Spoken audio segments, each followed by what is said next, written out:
Olá, boa noite, meus irmãos, na paz do Senhor Jesus. Uma satisfação muito grande nós podermos estar aqui neste 31 de julho de 2024, o último dia deste já, o 7º mês do ano de 2024. Vamos iniciar o mês de agosto debaixo da bênção de Deus e já avançando, pelo segundo semestre, com certeza debaixo da bênção do Senhor. Olha só, hoje nós estamos realizando a nossa aula de número 200, a nossa live de número 200, para a glória de Deus.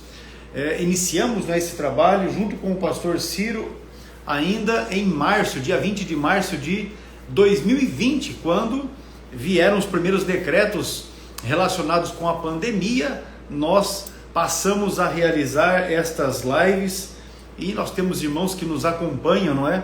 Temos irmãos que nos acompanham até hoje aí, com uma ou outra perca, não é? Mas sempre conosco. E nós louvamos a Deus. Olha aí, o pastor Evandro Carlos é um deles. Deus abençoe, uma satisfação grande ter o irmão aqui. O irmão Eli Batista, mais cedo nós estivemos conversando, não é? Passou o irmão Eli uma mensagem com uma dúvida que ele tem e que nós já vamos encaminhar para ele uma resposta, da dúvida dele amanhã. Irmão Eli, que é aluno do CETADB, faz já o curso avançado de teologia. Que bênção, poder ter os irmãos conosco aqui. É uma satisfação muito grande, uma satisfação muito especial. É isso aí, pastor Evandro. E diga aí como é que está o seu tratamento. Temos acompanhado as postagens que o irmão tem feito, não é? E louvamos a Deus, porque o Senhor tem cuidado de todos os detalhes, não é? E isso é maravilhoso, nós confiarmos as nossas expectativas nas mãos do Senhor, porque Ele é que pode todas as coisas. Segundo Lucas capítulo 1, versículo 37, para Ele não há impossíveis. E de fato, para o nosso Deus, nada é impossível. Deixa eu ler com os irmãos o texto de Apocalipse, no capítulo de número 6, até porque esse texto tem a ver também com uma das questões da nossa aula de hoje. Diz o texto assim, Apocalipse capítulo 6, verso 1: E havendo o cordeiro aberto um dos selos, olhei e vi um dos 4 animais que dizia como em voz de trovão: vem e vê. E olhei e eis um cavalo branco, e o que estava assentado sobre ele tinha um arco, e foi-lhe dada uma coroa, e saiu vitorioso e para vencer. É isso aí, o texto diz que ele estava sentado sobre este cavalo branco, e ele tinha um arco. É esta questão que nós vamos abordar aqui hoje na nossa aula de número. O professor Ciro Zibordi, que é quem tem respondido todas as questões escatológicas nas nossas lives, não é? E nós louvamos a Deus pelo privilégio de ter o pastor Ciro sempre conosco. Olha aí que bênção, já chegou. A paz do Senhor, meu pastor, tudo certinho, na bênção?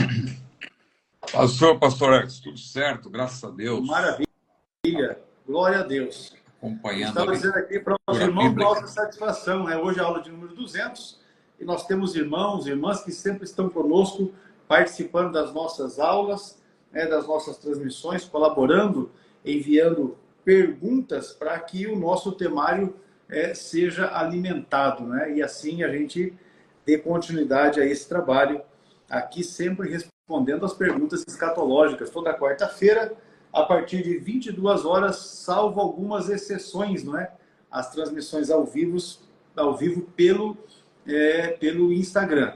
Lembrando que a live fica gravada aqui no Instagram e nós também disponibilizamos esta mesma live já no dia seguinte no nosso canal no YouTube, que é CETADB, Então, se você ainda não está inscrito, corre lá depois, se inscreva e ative as notificações para que assim que seja disponibilizado ali, caso você não tenha condições de acompanhar a totalidade dela aqui, você possa depois também estar acessando. Mas, pastor Ciro, as suas considerações iniciais, está com a palavra.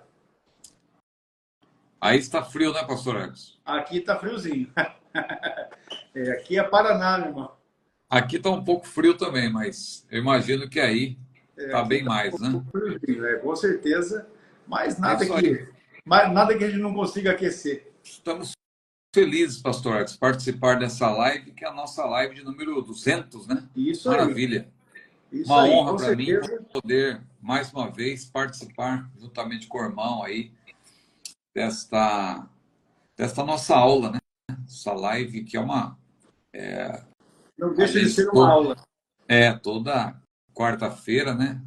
Nós temos estado aí, para a glória de Deus, examinando essas questões, essas perguntas que cada vez são mais desafiadoras, mas Deus nos tem dado graça. Eu estou olhando aqui para ver se eu acho o nosso...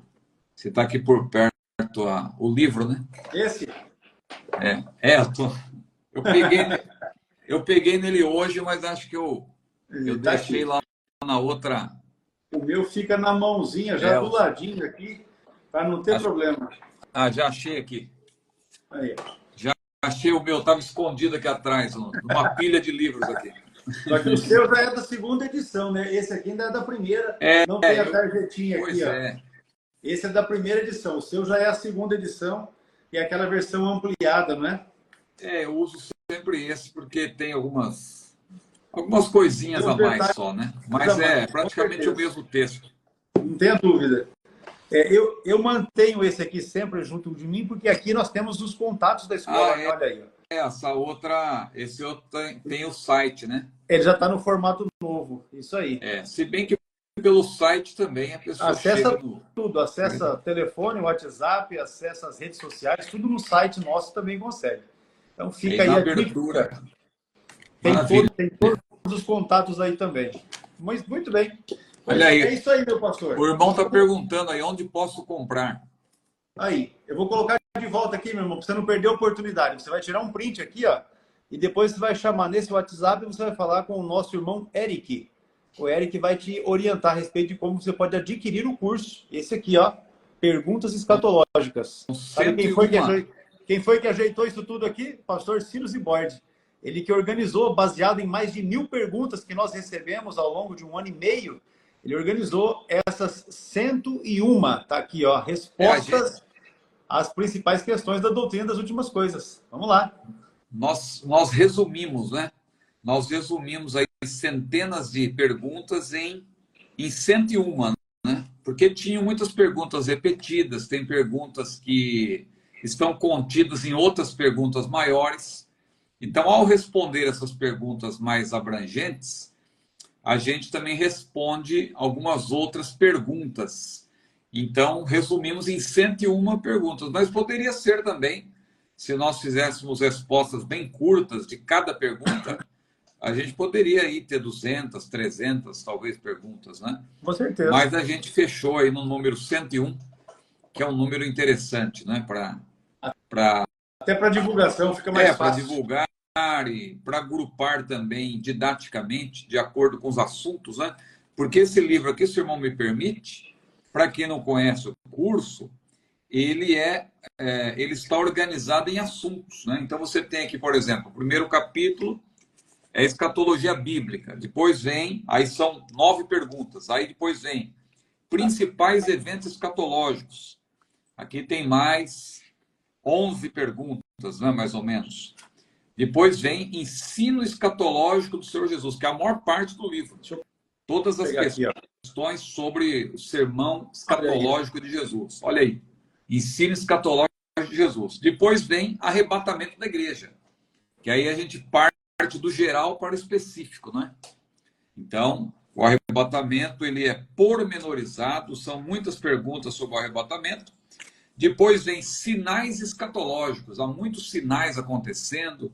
Hoje as pessoas estão preocupadas com os acontecimentos no mundo, mas quem fizer esse curso, com certeza, vai entender o plano escatológico e não vai ficar tão desesperado aí, porque há pessoas que estão, de fato, devido à abordagem aí aterrorizante que muitos utilizam, né? Valendo-se da escatomania. Então, qualquer coisa que acontece no mundo, olha, a Rússia está atacando a Ucrânia, Israel está lá combatendo aqueles grupos terroristas e tal, o mundo vai acabar, e vai acontecer isso e aquilo, só que nós temos que entender quando que essas profecias vão se cumprir, não é? Isso é muito importante. Aí vem os julgamentos escatológicos, que é outro grupo importante de doutrinas, o período tribulacional de 7 anos, ou seja, o que nós chamamos de a grande tribulação, mas que também pode ser chamado de tribulação ou de período tribulacional. E a última parte do livro, o estado eterno dos salvos, que é uma seção do livro que abrange desde o milênio, não é? Desde as bodas do Cordeiro, mais precisamente. Ou seja, é uma parte do livro que abrange não só a nossa cidade eterna, mas o estado eterno, que já começa a partir do arrebatamento, não é? Porque, claro, a cidade celestial, a Nova Jerusalém, ela só é mencionada em Apocalipse após o milênio. Mas o estado eterno dos salvos já começa por ocasião do arrebatamento da igreja. Maravilha, meu pastor. Está dito, não é? Os irmãos que desejarem, o irmão Alisson Alcântara é funcionário nosso, parceiro, está com a gente. Ele está colocando aí o telefone, o WhatsApp. Esse é o WhatsApp da secretaria. Olha aqui quem quer participar da live. Vamos ver. Olha aí a bichinha aí, ó. Tá aqui a Tori, ó. Olha aí, ó. Tá aqui. A Tori tá aqui é me filha da outra cutucando cachorra aqui. que você tinha, não é? Tá me cutucando, pedindo carinho, né? Então, deixa eu colocar aqui também para os irmãos, ó. WhatsApp do CETADB.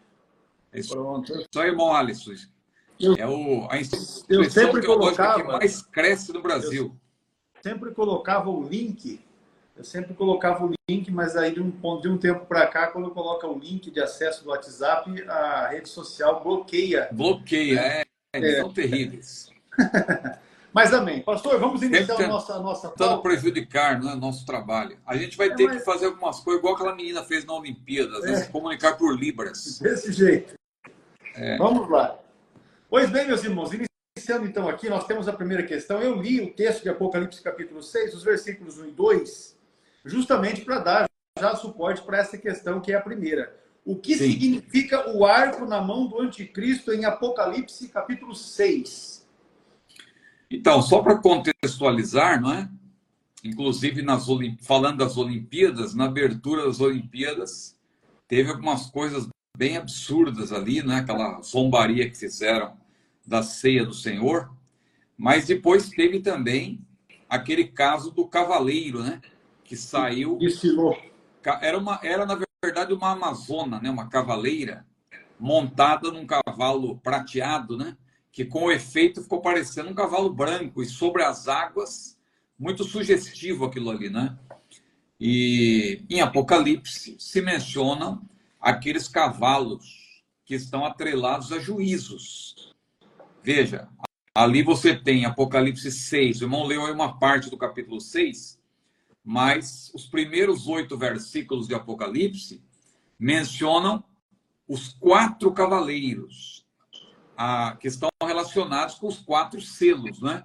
Jesus é o Cordeiro de Deus que quebra, né, os selos. Ele recebe um livro.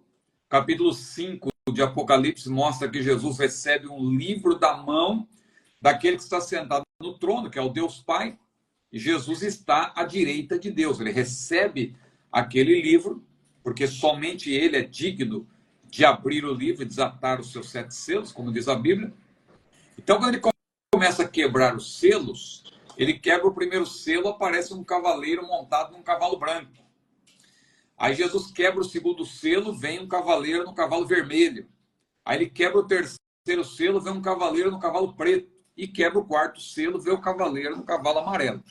Todos os 3 cavaleiros, depois do cavalo branco, são identificados, né? Então, o cavaleiro do cavalo vermelho, ele vai tirar a paz da terra. Então, ele é sempre chamado como a guerra, né? Que ele vai tirar a paz da terra. O outro cavaleiro, o preto, é identificado como a fome. Ele tem uma balança na sua mão e tal. Tem outros detalhes ali que o identificam como aquele que vai trazer a fome. E o último cavaleiro, o amarelo, é identificado com a morte. E ele vai gerar a morte mediante pragas e etc. E ali tem uma descrição completa. O cavalo branco ele não é identificado, mas nós entendemos, a Bíblia explica, a própria Bíblia, que aquele cavaleiro não pode ser o Senhor Jesus, evidentemente, porque o Senhor Jesus está abrindo selos. João está vendo uma revelação simbólica, pictórica, na qual Jesus é o ator principal, como aquele que abre os selos. Se ele está abrindo os selos, não tem sentido ele abrir o selo e já montar no cavalo e sair cavalgando, porque ele continua abrindo os selos depois. Então ele não é o cavaleiro, definitivamente aquele cavaleiro não é Jesus. Ah, mas lá no capítulo 19, Jesus não aparece montado num cavalo branco? Sim, mas lá é outro contexto. E lá está muito claro, porque Jesus, ali a sua veste está salpicada de sangue, nas suas vestes, na sua coxa está escrito que ele é verdadeiro e tal. Então veja, ele é ali, a descrição é muito clara, não é? Para que nós entendamos que no capítulo 19 o cavaleiro do cavalo branco seja Jesus, porque ele vai descer a terra com seus exércitos, também vestidos com linho finíssimo e tal. Está claro, tudo muito claro. Em Apocalipse 6, nós podemos afirmar de maneira peremptória que não é Jesus, porque Jesus está abrindo selos. Então, quem seria? Quem esse cavaleiro representaria? Aí nós vamos para os detalhes. Se alguém falar que o branco representa pureza e tal, e só pode ser Jesus, a pessoa vai ser induzida, vai ser levada a uma interpretação errônea. Por quê? Porque, primeiro, se Jesus está abrindo selos, não pode ser ele. Segundo, Jesus não estaria ao lado daqueles cavaleiros que representam males. Não tem sentido, porque pela visão que Deus dá a João, aqueles cavaleiros, eles vão, cada um, ele vai saindo, ali cavalgando, mas ali a visão que João tem é como se eles estivessem cavalgando juntos. Saía um, outro, e aí os quatro vão ter missões que são, todas elas são, cada um tem uma missão específica, mas a missão geral é fazer o mal. Mas qual é o mal que o cavaleiro do cavalo branco faz?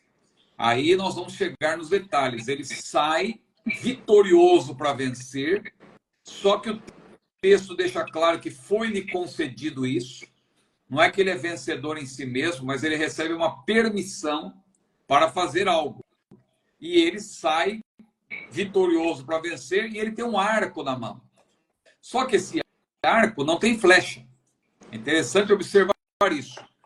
A rigor, mesmo se tivesse flecha, né, os dardos na Bíblia, ou as flechas, são identificadas geralmente como armas do inimigo. Jesus não tem flecha, Jesus tem a espada. Pode verificar em Apocalipse 19, inclusive, que a espada sai da sua boca. Como também em Apocalipse, capítulo 1, diz que sai uma espada aguda de 2 fios na sua boca, que é a palavra de Deus. E a palavra de Deus que nós pregamos hoje, não é? Evidentemente, a Bíblia Sagrada, ela também é espada.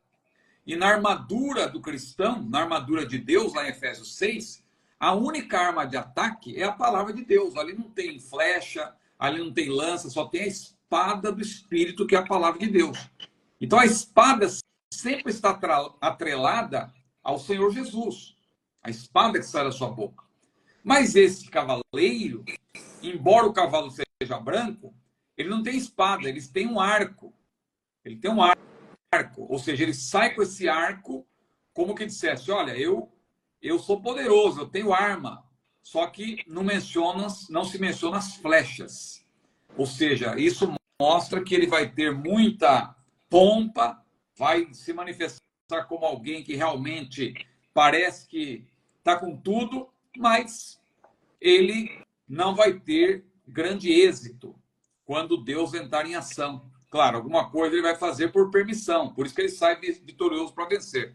Então, esse cavaleiro, não há dúvida, por ser algo negativo, que tem outros irmãos também que dizem, não é Jesus, mas também não é o anticristo, é a vitória do evangelho. A vitória do evangelho sai primeiro? Não tem sentido. Porque ali, quando os selos são abertos, tudo que começa a ser mencionado ali, no que tange a juízos, claro, é algo negativo. Se os outros 3 cavaleiros, um representa a morte, outro representa a fome, outro representa a guerra, por que que só este representaria o evangelho? E marcharia junto ainda com as coisas negativas. Então não tem sentido. A explicação mais coerente com o contexto é de que esse cavaleiro representa o anticristo. E o branco, claro, representa o branco que fala de paz. Então, representa uma falsa paz mundial. Veja que interessante que aquele cavaleiro lá das Olimpíadas, ele entrou em cena ali, aquela amazona, né, aquela cavaleira, ela entrou em cena no momento em que aparece uma mensagem em francês, que eu não lembro exatamente, mas eu estava assistindo a os melhores momentos, né? Se é que tem alguma coisa melhor ali naquela na destaque, abertura né? das Olimpíadas. Sempre tem um destaque. Mas aparece uma frase ali em francês, e parece que é todos unidos pela paz, né? Ensemble, acho que é Ensemble unis pour la paix, acho que é isso, né? Pour la paix, que é todos juntos, unidos pela paz, né? E aí, quando entra essa frase ocupando toda a tela, todos unidos pela paz, aí aparece aquele cavalo correndo, a mulher coloca a roupa lá né, a capa branca das Olimpíadas, a bandeira das Olimpíadas nas costas, e ela vai sobre as águas. Interessante que águas em Apocalipse também fala de povos, de nações. Então, observe, ela cavalgando ali sobre o rio Sena, né? E ela vai, aí quiseram dizer que não, é outra coisa, mas a gente percebe que ali tem um sentido escatológico, não é? E o anticristo, ele vem justamente para trazer uma falsa paz. O mundo está clamando por uma paz. Não, precisa haver paz. Vamos nos unir pela paz, e paz, e paz. E o anticristo, quando ele ascender, ele vai sair vitorioso para vencer, porque ele não vai ter flechas, mas ele vai ter um arco na mão. Ou seja, isso mostra que ele vai ter um certo poderio, mas a priori ele vai ter também um poderio diplomático. Ele vai conseguir negociar. Agora, pensando em outras passagens da Bíblia também, como Daniel, capítulo 9, versículos 24 a 27, ele vai fazer um acordo com muitos, diz a Bíblia, por 7 anos, por uma semana, que ali dentro do contexto é 7 anos. Então, ele vai sair vitorioso para vencer, como diz lá, e com o arco na mão. Então, esse arco na mão, a pergunta é sobre o arco. O arco representa que ele vai ter um certo poderio, mas é um arco sem flechas. Ou seja, ele não tem poder efetivamente em si mesmo. O que ele vai fazer é dentro daquilo que Deus vai lhe permitir.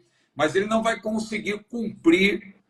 Quando ele quiser procurar flechas para atingir os alvos que ele quer atingir, ele vai ver que ele não tem flecha. Ele só tem o arco. Ou seja, ele tem um poder limitado. O arco fala desse poder limitado que ele vai ter, e ele sai vitorioso, diplomaticamente falando, ele vai conseguir negociar com muita gente. Claro, vai chegar um momento que ele vai fazer guerra aos santos e vai ter algum êxito por permissão de Deus, tudo dentro da permissão de Deus, não é? Mas ele não vai conseguir fazer tudo aquilo que ele pensa fazer. Porque o diabo, evidentemente, se ele tivesse permissão para fazer tudo o que ele gostaria de fazer, ele já teria destruído a igreja, né? Mas o Senhor Jesus foi claro ao dizer que as portas do inferno não prevalecerão contra a igreja, não prevalecerão contra ela. Porque se o diabo pudesse fazer tudo o que ele pensa em fazer, claro, a igreja já não existiria mais. Mas ele age com restrição, com permissão. E da mesma forma, no período tribulacional, o anticristo ele sai vitorioso para vencer, ele vai fazer alguma coisa e tal, mas logo vem as coisas negativas. Começa a surgir guerra, e fome, e peste, e tanta coisa, e a paz que o mundo busca não vai existir de fato, porque o próprio texto de 1 Tessalonicenses 5 diz, né? Paulo falou, quando disserem a paz e segurança, lhes sobrevirá repentina destruição. Então esse arco, a meu ver, é uma arma, mas é uma arma limitada no caso dele, porque não se mencionam as flechas. Claro que os dardos sempre estão atrelados ao inimigo. Quando a Bíblia menciona as armas da nossa milícia, que não são carnais, ou armadura de Deus, no caso, diz que nós devemos tomar o escudo da fé, com o qual nós podemos apagar os dardos inflamados do inimigo. Então, o inimigo, ele tem dardos, ele tem flechas. Só que o anticristo, como preposto de Satanás, ele não vai poder, né, de fato, fazer tudo o que ele pensa fazer. Ele vai ter um poder limitado, né? Então, esse arco aí está atrelado a esse poder limitado do anticristo, já que o cavaleiro, não há dúvida, né, pelo contexto que ele representa o anticristo. Maravilha, meu pastor. Estamos aí realizando hoje a nossa aula de número 200, hoje 31 de julho, e no nosso temário, que inclusive foi divulgado, a segunda questão é a respeito de Gog e Magog. Esclareça sobre Gog e Magog não chega a ser uma pergunta, mas é um pedido que o irmão faz para que a gente fale a respeito disso. Na verdade, nós tivemos uma live que nós realizamos exclusivamente tratando a respeito de Gog e Magog, e a questão seguinte também tem uma relação, porque ela apresenta um conteúdo da Bíblia do Expositor que está no texto de Ezequiel 38. Mas, especificamente aqui, Gog e Magog. O que é, quem são, de onde são? Vamos lá. Então, o termo Gog e Magog, dessa forma como está na pergunta, ou no pedido aí, esclareça, né, sobre o Gog e Magog, o termo Gog e Magog, dessa forma, está lá em Apocalipse, capítulo 20, dando a entender que é uma dupla, né? Gog e Magog.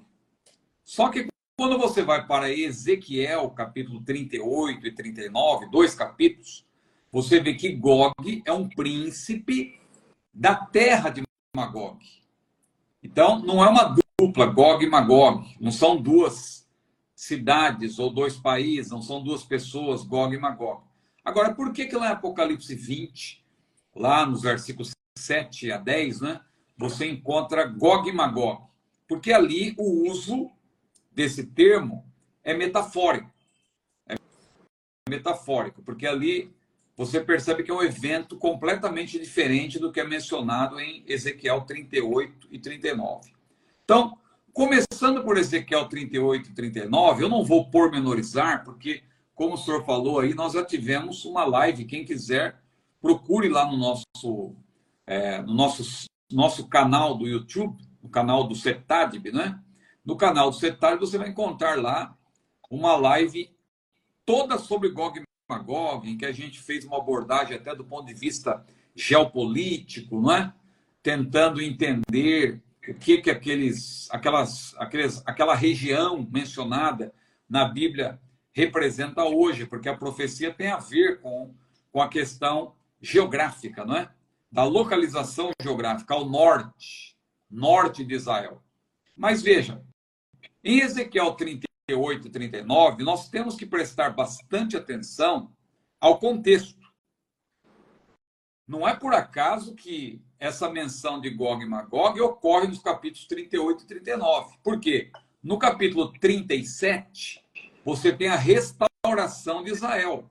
Restauração de Israel como nação e restauração espiritual de Israel, que é a profecia lá alusiva ao Vale dos Ossos Secos. Quando Ezequiel profetiza, participando, né? É interessante que ele está tendo uma visão e ele participa daquela visão. Assim como João também, ele está vendo uma visão, dali a pouco o anjo dá um livrinho para João comer e tal, e dali a pouco tem outros, ele recebe uma cana de medir, para medir a cidade, o templo, né? Então, da mesma forma, Ezequiel, ele participa também, como se fosse uma peça sendo apresentada e ele fosse puxado para o palco, para participar ali, junto com os atores que estão participando. Ezequiel também come o livro, né, antes de profetizar e tal, ou seja, ele participa. Tudo isso, claro, é simbólico, é pictórico, não aconteceu de fato. João não comeu um livro de fato, isso aí foi em visões de Deus, né? Ezequiel também. Então, da mesma forma, aqui em Ezequiel, no capítulo 37, o Senhor diz para ele, Ezequiel, ele foi levado ali para um vale de ossos sequíssimos, né?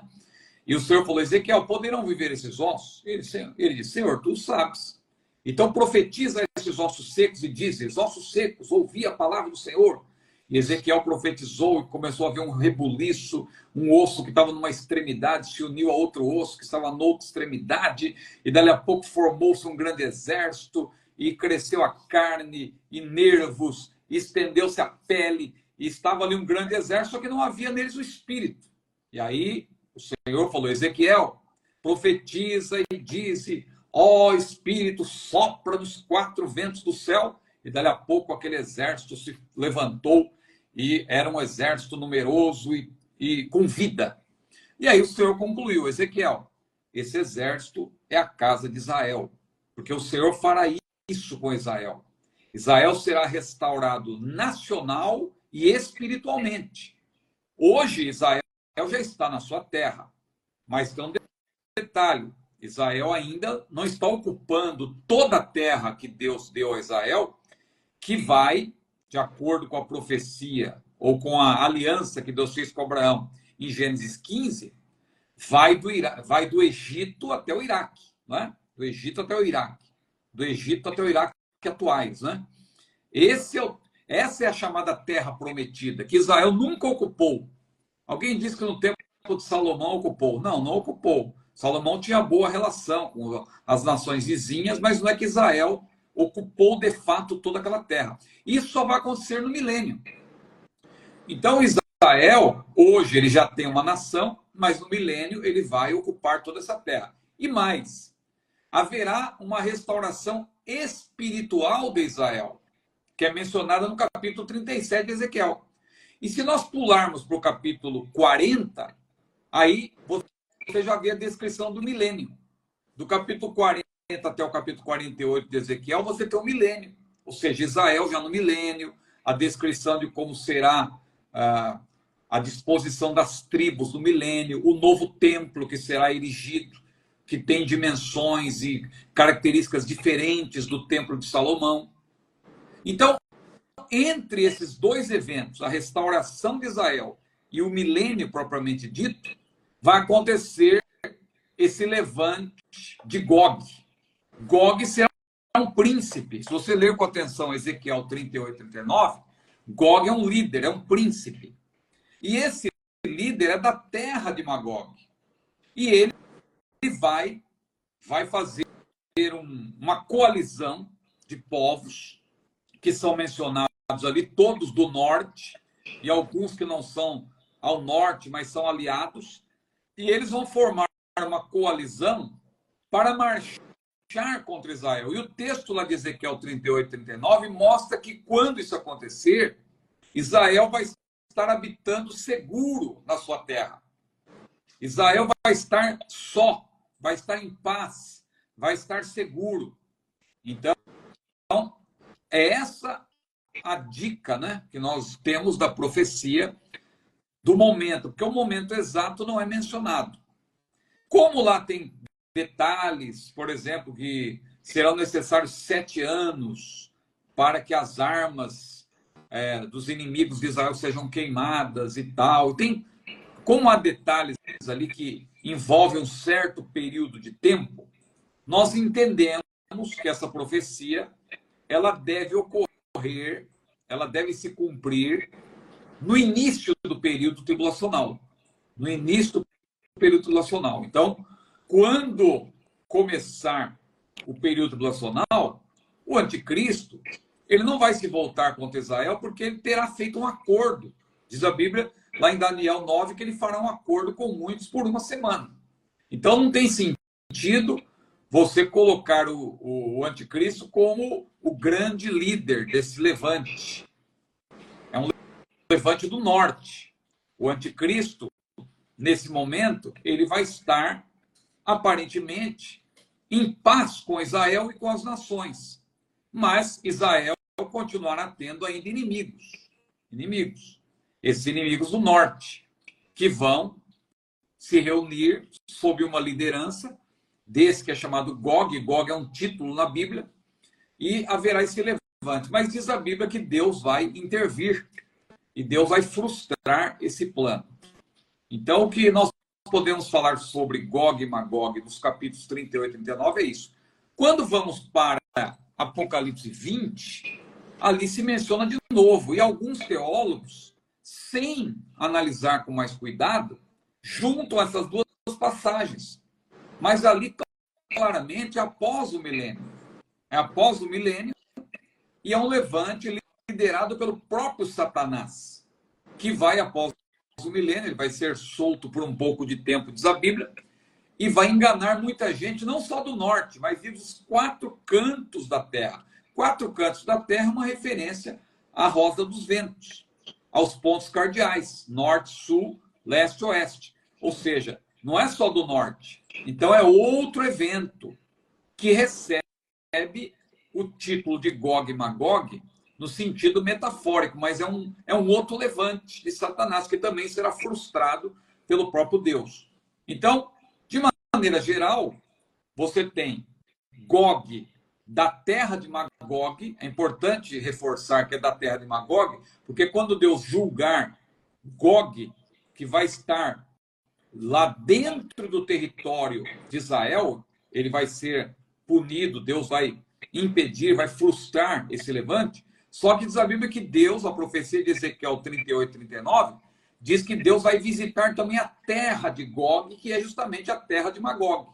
Então ele vai tanto ser atingido dentro de Israel, como vai ser atingido na sua própria terra.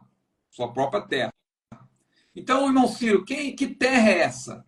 Aí nós não temos permissão para sermos dogmáticos nesse sentido. Mas quando você olha hoje para o norte, para a configuração geográfica, você vai ver o quê? Se você for ao extremo norte de Israel, você vai encontrar quem? Você tem a Rússia. Mas se você descer um pouco mais, você tem a Turquia, que hoje também é inimiga de Israel. Com certeza. Você tem, não é? Você tem um pouco mais ali a nordeste, você tem também o Iraque, você tem o Irã, né? Que hoje é um inimigo figadal de Israel. A Jordânia então, também. A Jordânia, que está logo ao norte. A Jordânia já é bem vizinho ali, mas também pode ser um aliado nessa guerra, né? O Líbano, com certeza, porque pela descrição da Bíblia, se vai haver uma invasão pelas montanhas que estão ao norte, é justamente onde está hoje o Líbano. E quem está atuando hoje no Líbano, e que inclusive atacou Israel e matou aquelas 12 crianças, ali, adolescentes, né? Algo muito triste, é o Hezbollah, que atua a partir do Líbano, mas sendo patrocinado pelo Irã. Veja que Israel agiu até de modo cirúrgico aí, não é? Ontem, quando houve ali aquela eliminação, né? Foi eliminado ali aquele importante líder do Hamas. E ele estava onde? Lá no Irã, lá naquela solenidade lá, o novo presidente do Irã, e eles gritaram lá morte aos Estados Unidos, morte a Israel. Infelizmente tinha gente do Brasil lá, não é? Veja com quem nós estamos metidos, né? A esquerda brasileira anda com essa gente, né? Infelizmente. Então, estava lá o representante do Brasil, justamente na mesma fileira dos principais líderes do terrorismo, da Jihad Islâmica, do Hamas, do Hezbollah. Estavam tudo ali na mesma fileira, o cidadão lá, né?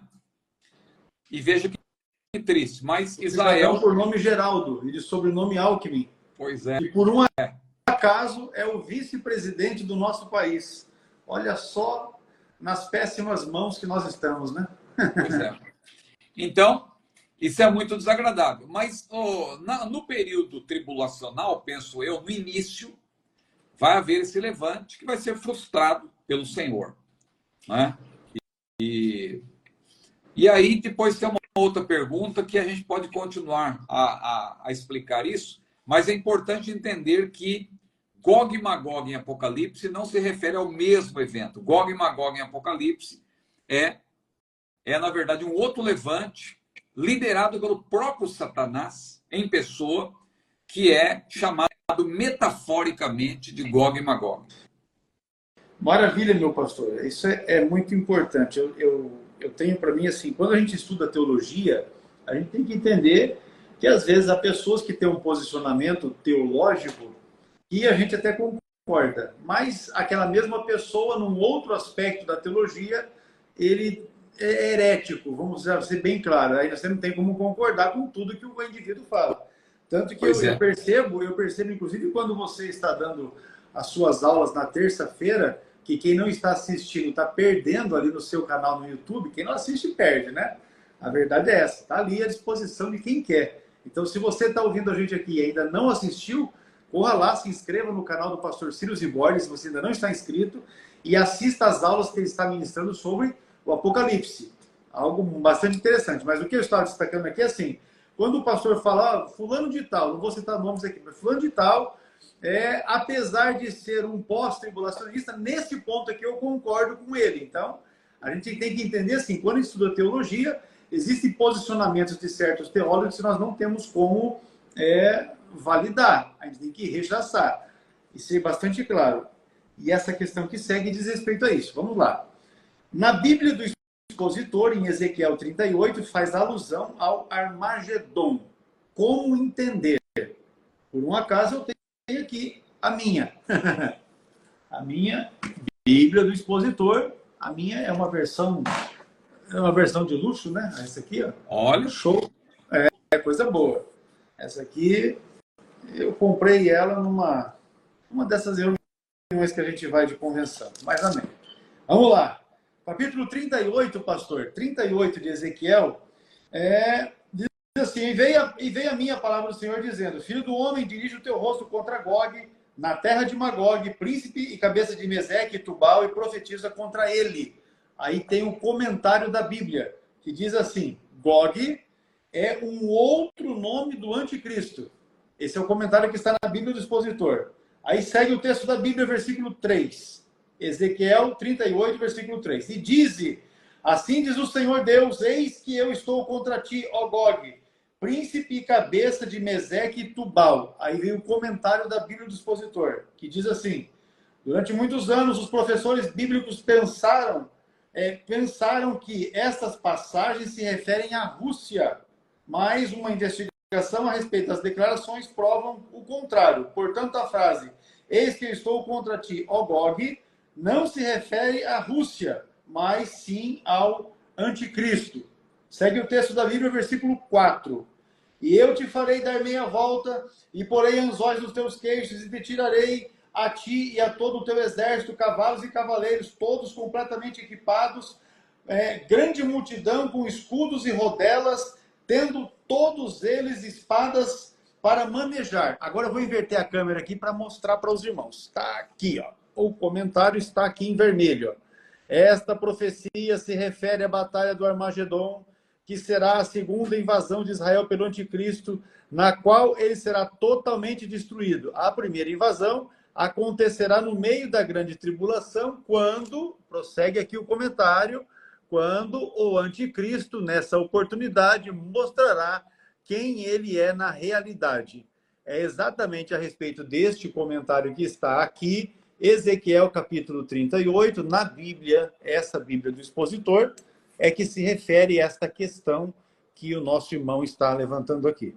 Pastor Ciro Zibordi, quando o caldo engrossa, a palavra fica contigo.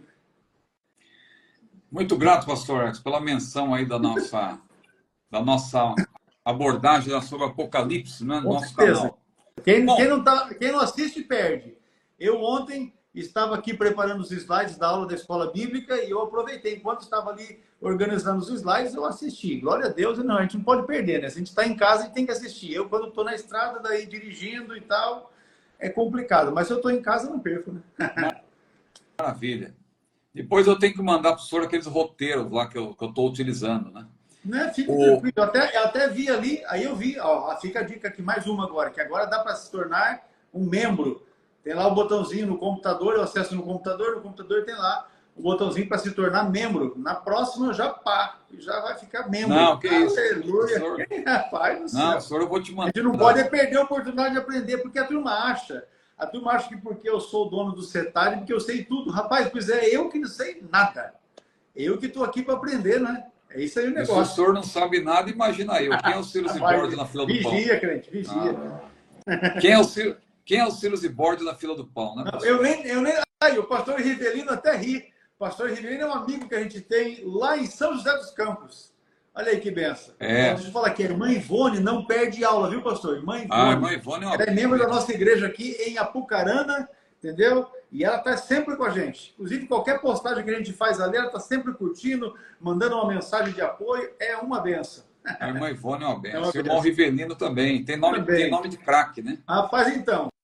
Não, mas a gente fina ele. Eu voltando do Rio de Janeiro uma feita, eu estava ali na Dutra, eu falei, rapaz, faz um café aí que eu vou passar aí para tomar um café. Aí eu estava acompanhado, passei na padaria, comprei ali uma meia dúzia de pão e chegamos lá para tomar um café sem açúcar. Aleluia. Olha aí. Eita glória. E é Rivelino Santos ainda, pastor. Então, Santos. você já pensou? É. Pois é. Gente boa. Bom, então, pastor X, a Bíblia do Expositor tem que ser lida com cuidado, né? Nessa parte dos comentários. O responsável pelos comentários é o nosso querido pastor Jimmy Swaggart e a sua equipe, né?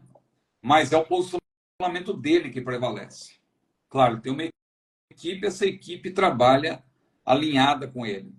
Então, o irmão lendo aí, a gente vê um problema, que é o problema de fazer afirmações dogmáticas. Então, pode ver que aí ele não diz nem que pode ser, talvez, ele diz claramente. Ele crava, né? Ele crava. Gog é o anticristo.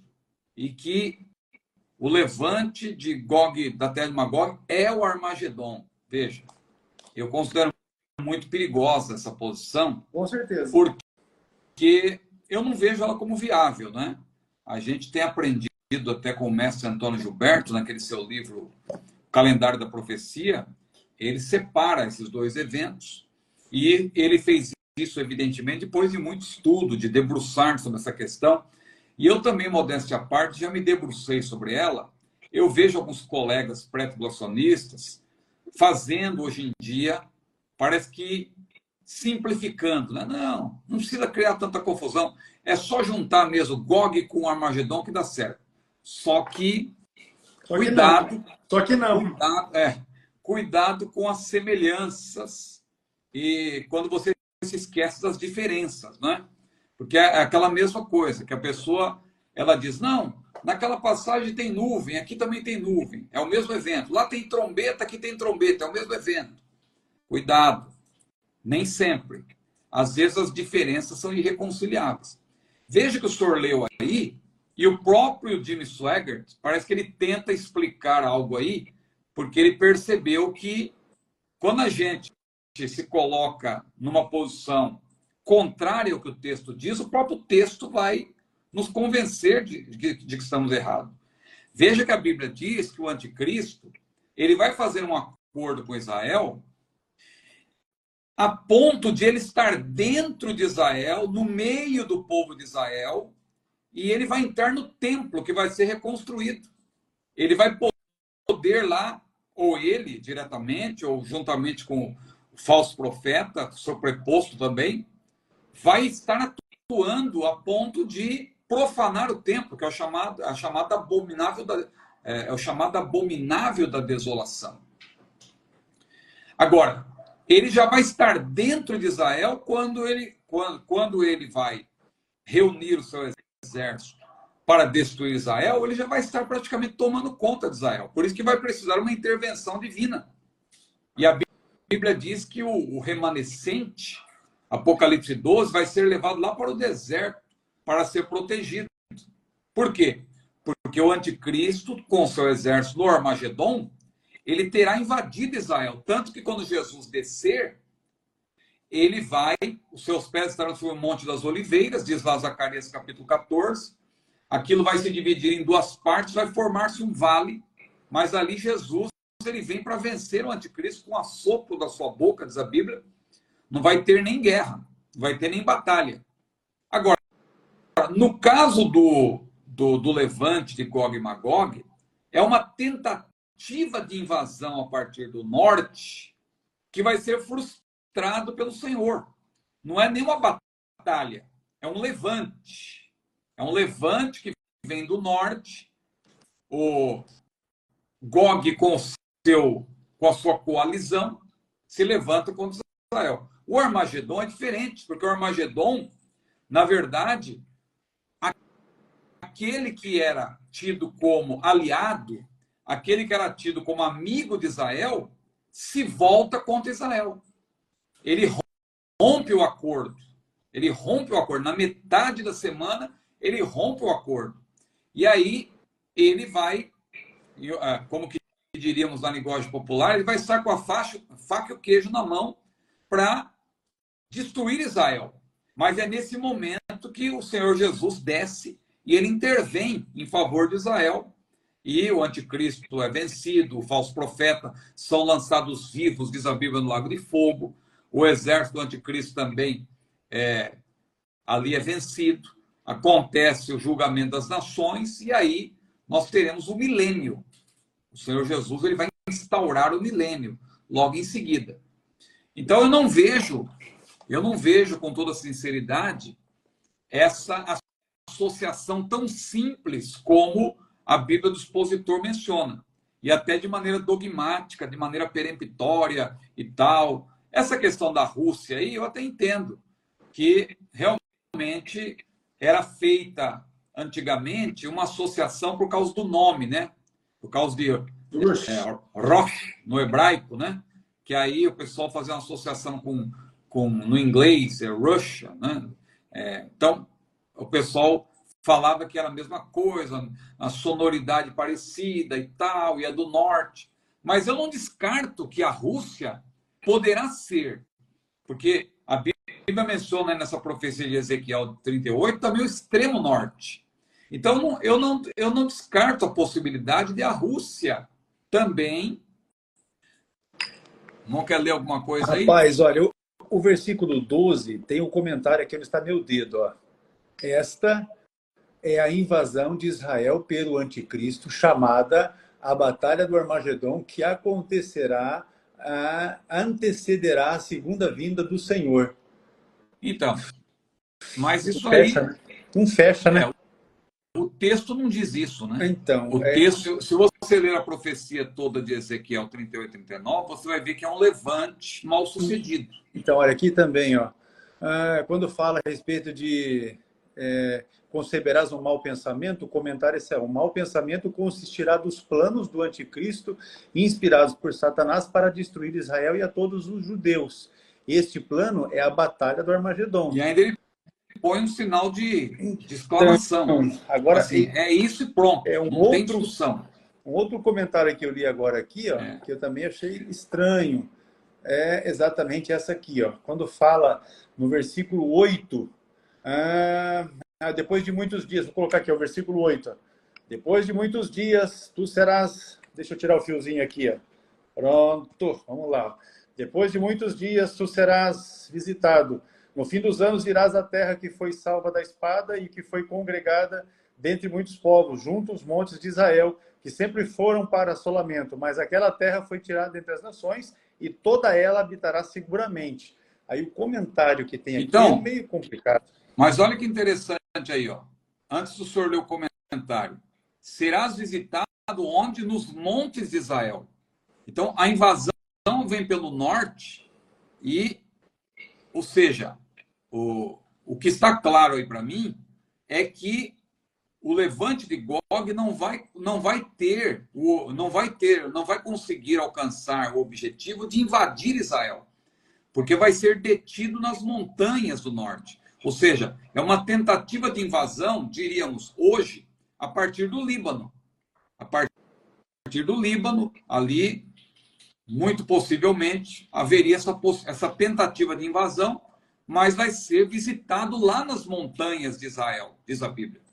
Então não vai haver porque a questão do Armagedon não é nessa mesma região.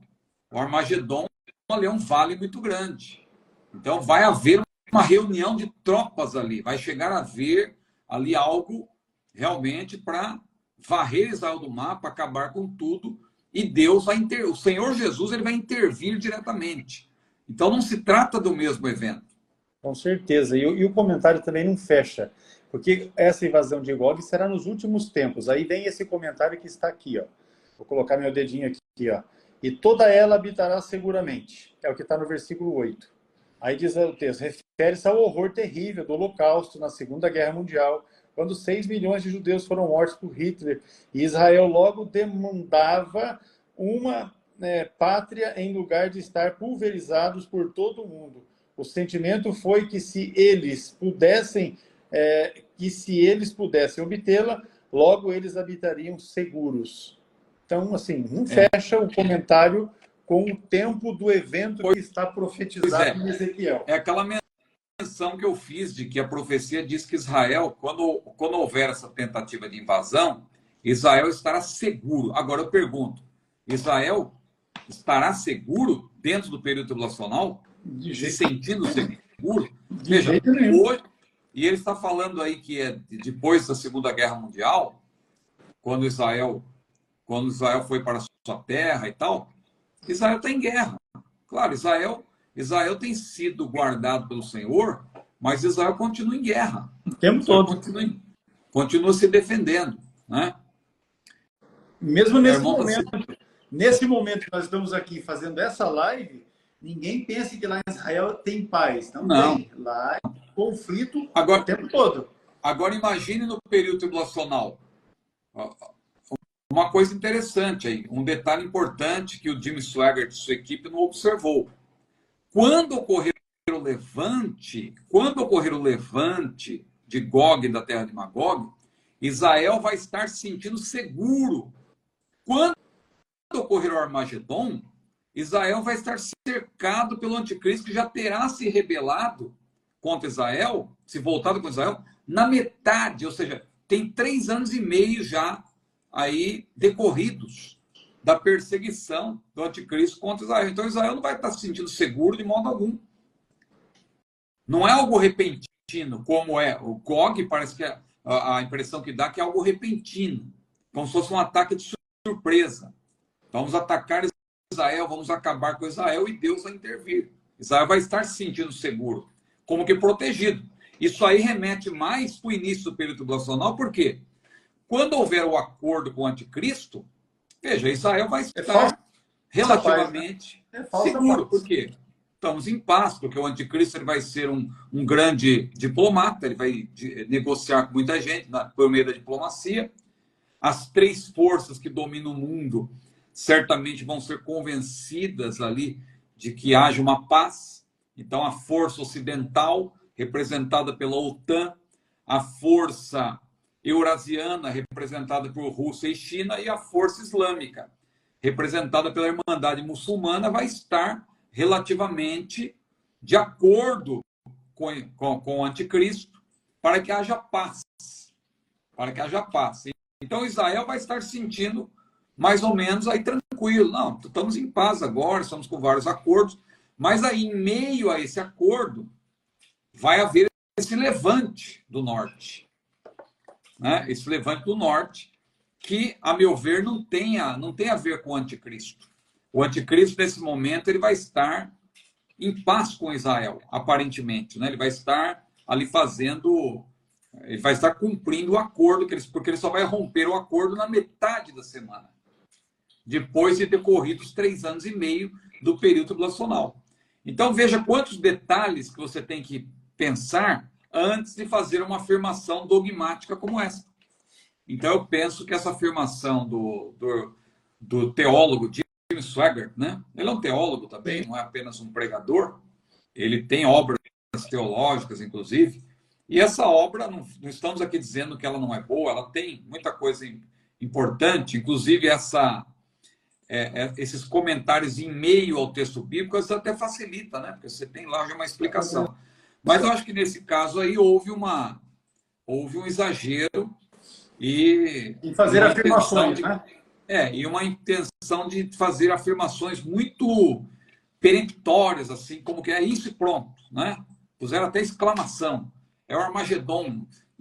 Não é bem assim, porque tem que considerar as diferenças. O fato é que a gente não tem, na Bíblia, a certeza de quando, de fato, acontecerá esse levante de Gog. Mas eu estou convencido, já li vários livros também sobre o assunto, eu estou convencido de que o levante de Gog, da terra de Magog, não é a batalha do Armagedon. A batalha do Armagedon é uma batalha, de fato, que será travada dentro do território israelense, do território de Israel, inclusive, a partir da segunda metade do período tribulacional. Porque ele fará guerra aos santos. Ele vai se levantar contra Israel. E lá a profecia de Apocalipse 12 é clara, diz que Deus dará asas para a mulher que representa Israel e ela vai ser levada para o deserto, onde vai ser protegida e sustentada por 1.260 dias. Ou seja, Deus vai guardar a mulher dentro desse período, 42 meses ou 3 anos e meio, que é a segunda metade do período tribulacional. Por que Deus tem que preservar esse remanescente? Porque é com esse remanescente que Jesus vai iniciar o milênio. Israel vai ser uma nação protagonista dentro do milênio. E Deus vai iniciar o milênio com esse remanescente, que vai ser guardado, vai ser protegido. E esse remanescente vai ser justamente o remanescente que vai reconhecer Jesus finalmente como o Messias, como Cristo que haveria de vir. E aí a profecia se cumpre. E o anticristo, ele não vai poder destruir Israel, mesmo tendo todo o armamento e tudo. Diz lá a profecia de Apocalipse 12 que o dragão, que é Satanás, ele vai ficar parado observando, sem poder fazer nada, porque o Senhor vai proteger a mulher, que é Israel. E aí depois, mais adiante, no capítulo 16 de Apocalipse, você já tem a menção dessa batalha do Armagedon, que tem a sua culminância lá no capítulo 19. Mas é uma batalha, de fato. Gog da terra de Magog não é uma batalha, é um levante.